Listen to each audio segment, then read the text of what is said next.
Currently, we are discussing about the most intimate Mahajan or most intimate devotee of Lord Krishna, that is Lord Shiva.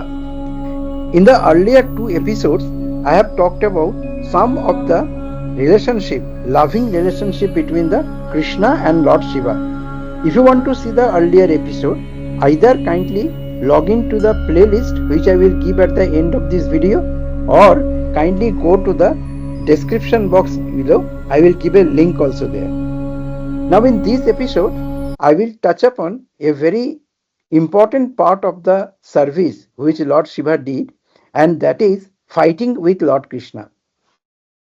Every devotee, everyone does not think of going against Lord Krishna, because Lord Krishna is the supreme personality of Godhead. But the exalted devotee or Mahajans like Lord Shiva, or the exalted devotees like gopis of Vrindavan, they go up to any extent to serve Lord Krishna.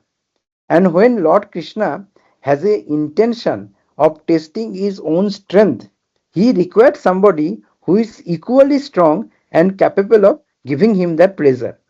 And Lord Shiva chose to stand that. So I will narrate two incidents. One incident I will take from Satyajug, and in Satyajug, when Vritrashur was to be killed, Dadhiji Muni's spine was used to prepare the thunder or the Vajra of Indra. That's another story that I will go sometime later. But when the Vajra was made, there are some amount of spine material was still left.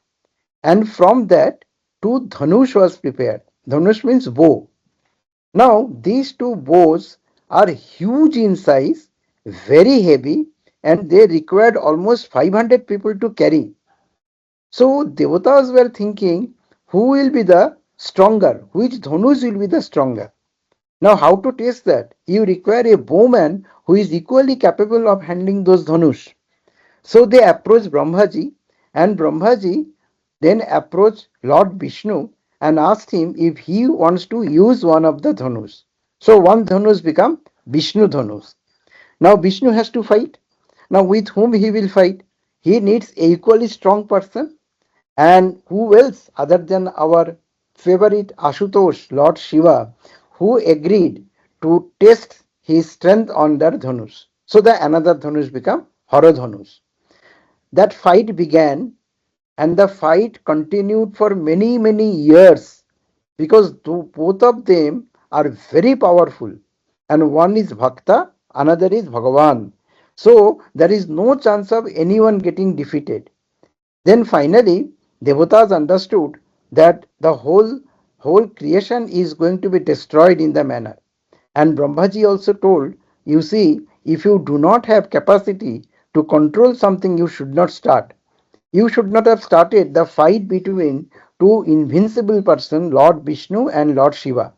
Now they all prayed to Lord Vishnu and Lord Shiva to stop the fight and leave it as it is. So therefore, being happy with their prayers, Lord Shiva and Lord Vishnu stopped the fight. And the Dhanus were left on the material world with two families. As we know, Haradhanus came to the family of Janak Raja, and when Lord Ramchandra went for marriage of Ma Sita, he broke that Haradhanus. And the other Dhanus was in the Vishnu category, was with Parashuram, because Parashuram is also a incarnation of Lord Vishnu. So Parashuram carried another Dhanu, and he came and he told Ramchandra that show me your strength, put the arrow on this Dhanush as well. So that was one occasion where Vishnu and Lord Shiva had fight. In the second occasion happened quite late, sometimes in Dwapar Yug. Lord Shiva, being Ashutosh, he keeps on giving boons to everyone, whosoever asks for it. At that time, Lord Shiva's dham was Kashi. He was Kashi Vishwanath, and that was also given in the Satyajug by mercy of Lord Krishna. So he was the established deity of Kashi, and he is even today. And Kashi Raj, the king of Kashi, was very powerful. He wanted to be the most powerful person of earth, and therefore he begged a boon from Lord Shiva that I want to conquer Dwarika. Without understanding the repercussion, Lord Shiva gave him boon, yes, you will conquer Dwarika. But how can he conquer? Because at that time, Dwarika was being ruled by Lord Sri Krishna himself, the Supreme Personality of Godhead. So then they had a problem. So Kashiraj then attacked Lord Krishna's Dwarika. Lord Krishna came and he was almost about to kill him. He was no comparison to Lord Krishna. Then he prayed to Lord Shiva to protect him because it was his boon. So Lord Shiva came and he stood in between of Krishna and Kashiraj. Lord Sri Krishna, being the Supreme Personality of Godhead, knew what is happening. And he said to Lord Shiva not to do this because this person has not done something right, he has to be punished. But Lord Shiva said, I am also given my word to this Kashiraj, so I have to protect him. Therefore, fight between Lord Shiva and Lord Sri Krishna started. Now, that fight was of no match because Lord Sri Krishna is the Supreme Personality of Godhead.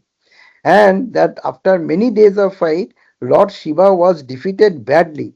And he actually applied Pashupatastra, and Pashupatastra were cut by Narayanastra by Lord Sri Krishna himself. When in this condition, Lord Shiva then understood that he cannot fight with Lord Sri Krishna anymore. He begged for mercy. And Lord Sri Krishna said, in first place, you should have not taken fight with me, but because you have served me by giving me the taste of my strength, I want to give you a boon. So ask me what boon you want. So Lord Shiva said, my Dham Kashi is completely destroyed. Give me a place where I can stay now. So Lord Sri Krishna said that in the beginning of end of Dwapar Yug and beginning of Kali Yug, I am going to stay as Lord Jagannath in Puri Shrikshetra. So near there is a place called Bhuvaneshwar where you go and you create your abode, and that is how the Lingaraj temple started in Bhuvaneshwar, and Lingaraj Lord Shiva started staying in Bhuvaneshwar. So out of that fight with Lord Krishna, he got a new dham also, which is Bhuvaneshwar. So what we see from this story, that Lord Shiva is such an intimate devotee of Lord Krishna that he tries to help or tries to serve Lord Krishna at all point of time and never considers his own position. In fact, the position where he fought, he was about to lose everything, but he didn't bother. So this is the quality of one of the Mahajan. We will take in the next series a few more stories of Lord Shiva and Lord Krishna, and then we will conclude this episode and go to the next Mahajan. Hare Krishna.